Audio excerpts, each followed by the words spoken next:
আসসালামু আলাইকুম রহমতুল্লাহি ওয়া বারাকাতুহু। আপনারা সবাই কেমন আছেন? আমরা চলে এসেছি 40 দুয়ারি বিশ্ববিদ্যালয়ে, যেটা শুনে আসছি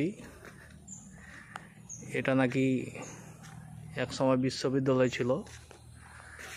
এখানে দেশ বিদেশ থেকে অনেকেই লেখাপড়া করতে আসতো।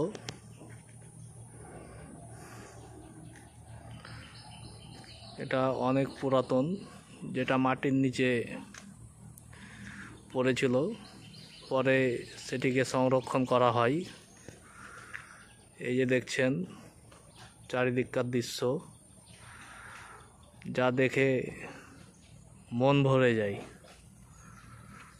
আপনারা সময় পেলে আসবেন, জায়গাটা দেখে যাবেন, খুব সুন্দর জায়গা। আসসালামু আলাইকুম।